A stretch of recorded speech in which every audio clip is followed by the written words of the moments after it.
Rasio tracing atau pelacakan kontak erat di Jawa Barat dianggap rendah sehingga membuat aglomerasi Bodebek dan Bandung Raya memasuki PPKM level 3. Saat ini dari satu kasus positif COVID-19, tracing yang dilakukan baru mencapai 7 orang kontak erat, jauh di bawah standar WHO yang mencapai 30 orang. Sejumlah puskesmas di Kota Bandung terus melakukan tracing atau pelacakan kontak erat pasien COVID-19. Salah satunya adalah Puskesmas Gria, Antapani. Saat ini tercatat ada 108 pasien yang dipantau oleh tim puskesmas. Dengan tren kasus COVID-19 yang terus meningkat, tim tracing puskesmas mengaku kewalahan karena petugas tracing yang ada hanya berjumlah 24 orang.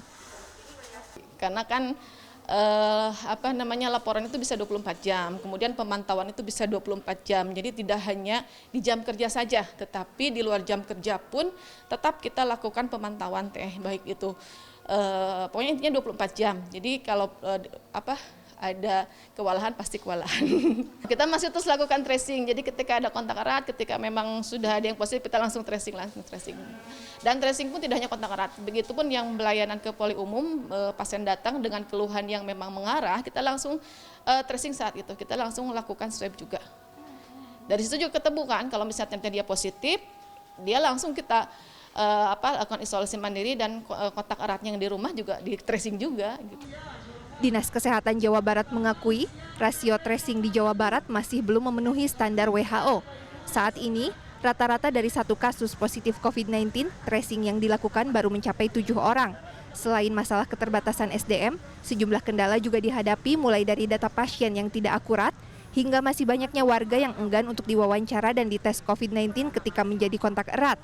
Untuk meningkatkan tracing, Dinkes Jabar pun terus berkoordinasi dengan Satgas di 27 kabupaten kota.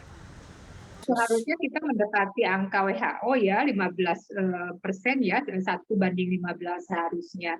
Kita upayakan ya paling tidak ada peningkatan. Mudah-mudahan ya kita teman-teman di lapangan diberi sehat gitu ya, sehingga ada yang bergerak lagi, bekerja lagi. Karena kalau teman-teman sudah mulai terpapar walaupun tanpa gejala kan tetap harus diisolasi karena nanti akan menjadi sumber penularan gitu.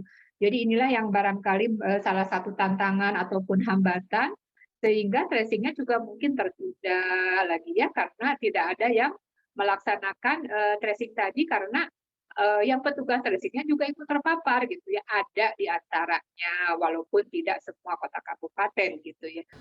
Epidemiolog Griffith University Diki Budiman menyebut, tracing menjadi salah satu kunci untuk menekan penyebaran COVID-19. Agar efektif, Diki menyebut seharusnya rasio tracing adalah 1:30 sesuai rekomendasi WHO. Rendahnya tracing dikhawatirkan akan membuat kasus semakin tinggi karena kontak erat yang seharusnya melakukan isolasi kemungkinan besar malah menyebarkan virus kepada orang lain. Itu pun 30 orang ini merujuknya masih di era Delta yang katakanlah setidaknya 2 kali lebih rendah kecepatan penularannya daripada Omikron. Kalau Omikron sebetulnya ya bisa 40 atau 50 gitu dari satu orang. Nah ini yang, karena gini logikanya saja ya, kita di Bandung nih, keluar rumah, jalan ke sekolah, ke mall, itu nggak mungkin hanya ketemu 30 orang. Nggak mungkin. Kita itu akan dengan penduduk kita yang padat di ASEAN ini, keluar angka 30 itu ya udah sebetulnya relatif minimal. Rendahnya tracing di Jawa Barat menjadi salah satu indikator yang menyebabkan wilayah aglomerasi Bodebek dan Bandung Raya masuk dalam PPKM level 3 sejak 7 Februari lalu. Laisa Nisa, Kavi Jati, Bandung, Jawa Barat.